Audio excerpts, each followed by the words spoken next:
jërë ngeen jëf mbokk yi dal leen ak jàmm ci seen canal italiano wolof bànneex ak mbégte la ñuy àndal saa su nekk di seq ak yéen jotaay yu am solo yi tey ñu ñëw andi leen benn conversazione boo xam ne dafa xewe ci kër docteur waa ji ngeen di gis mu sol lu jaune li dafa yëg ak mettiku ak soppeeku ci yaramam mu ñëw ci kër docteur bi ngir tiis ko docteur bi war a wax ak moom kon ñu commencé.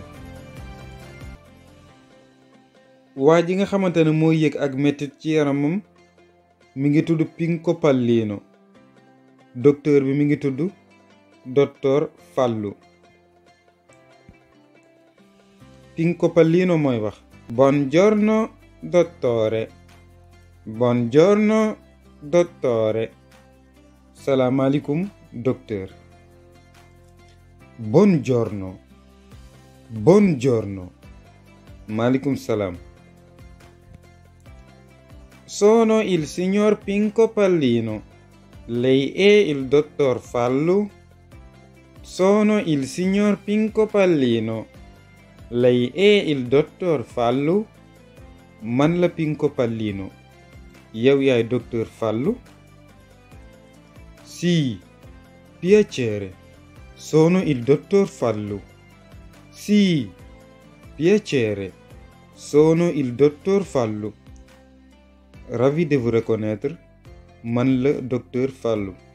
Piacere nag li muy tekki ci kàllaama Kocc mooy maa ngi am mbégte ci xamante bi ma xamante ak yow. Sono il dottor Fallu mooy wax nga dëgg man la docteur Fallu. Dottore, da qualche giorno non mi sento bene. Dottore, da qualche giorno non mi sento bene. Docteur, ay bés a ngi nii nekkuma ci jàmm maa ngi yëg ak mettit ci sama yaram. Che cosa si sente? Che cosa si sente?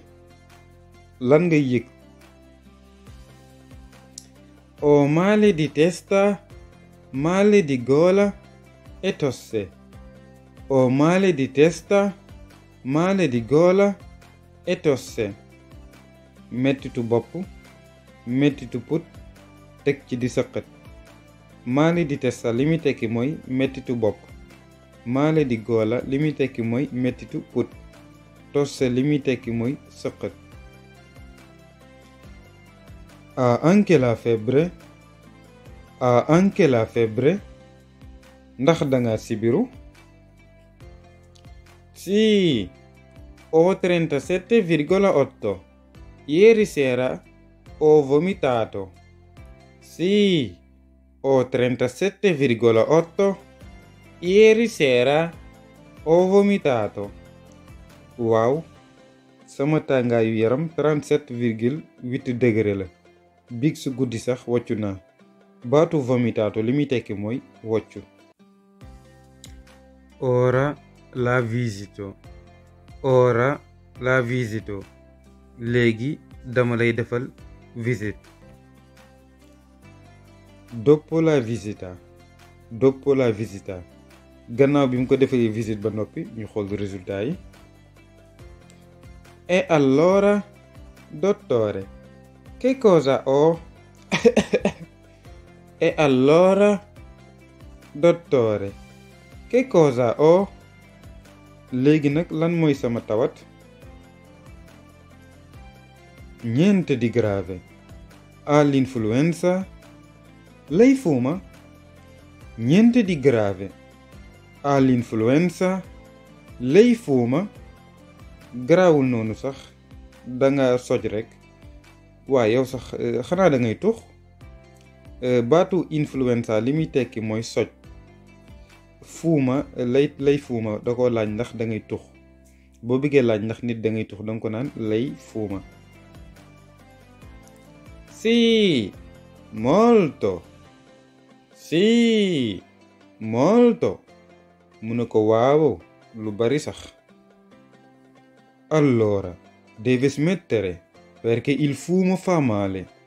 Allora, deve smettere perché il fumo fa male danga ko war a dakkal ndax tux dafay lor. Deve smettere li muy tekki mooy danga ko war a dakkal maanaam da nga war a bàyyi tux.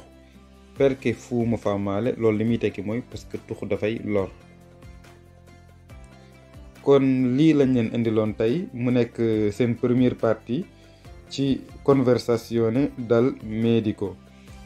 Deuxième partie bi nag incha allahu taala dinañ leen ko indil. bu fekkee abonné go ci canal bi nag da ngay abonné bu ko defee bépp vidéo buñ dugal rek nga mën koo am. bànneex ak mbégte la ñuy àndal saa su nekk di seq ak yéen jotaay yu am solo yi di am yaakaar nag ne lépp luñ fi wax wala ñu def ko rek dina leen jural njariñ. ñi ngi leen sant di leen gërëm di leen jox dig daje ba beneen yoon jërë ngeen jëf.